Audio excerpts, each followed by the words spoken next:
So a little update on this front end. This is the side where the steering knuckle was busted on the mount for the ball joint. As you can see, there's some road rash on the rim. Curb rash, rather. But the rest of the rim seems to be in fairly decent shape. These are just green marks from the auction. Maybe the body shop. If you look up here at the top, don't know if you can see it, the light's not very good.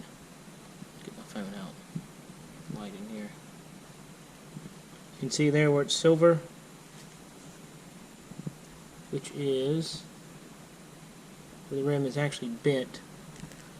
I've inspected it the rest of the way around.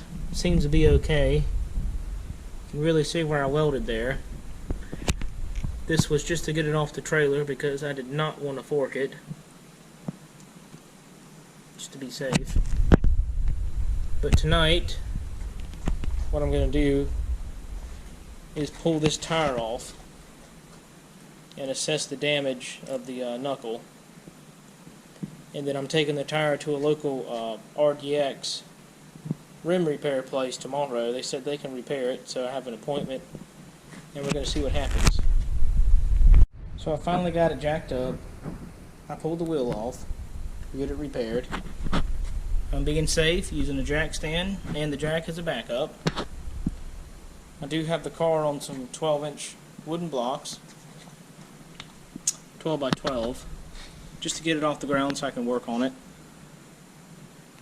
I'm just amazed at these carbon ceramic rotors and these calipers. Brake pads are real thick. Just wow. You can see my hand for comparison. That is a huge rotor.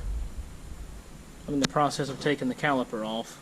I'm going to hang it with a tie wrap on here for now. And I have to pull all these ball joints out. Maybe the sway bar, probably, I don't know yet. But we're going to go for it. Here you can see I have the rotor off. And I have the caliper off, nice and hung on the side of the A-arm so it's not pulling any lines. I'm getting ready to disconnect. I've already disconnected the top of this sway bar. That angle looks a little weird. I need to address that. Sway bar could be bent. It sure does look like it. This here is where I welded. So this got charred. Probably not to the point where it's non-usable. You can see some rubber flaking off, but I'm going to check it. Might replace it.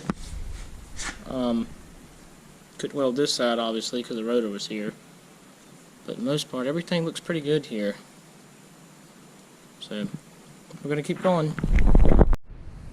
Alright, so here's the spindle removed. You can see the shock exposed. You can see the upper A-arm, the lower A-arm.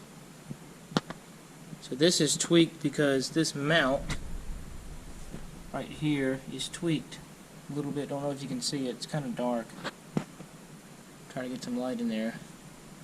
But it's like the whole A-arm is sitting kind of like this, just causing this to be crooked.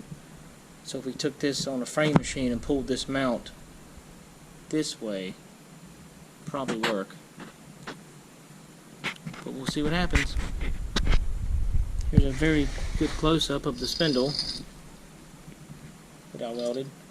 I did order a new one. It's coming in Friday.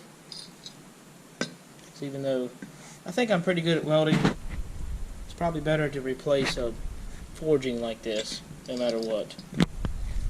It's probably going to be it for tonight, but until next time, be right here.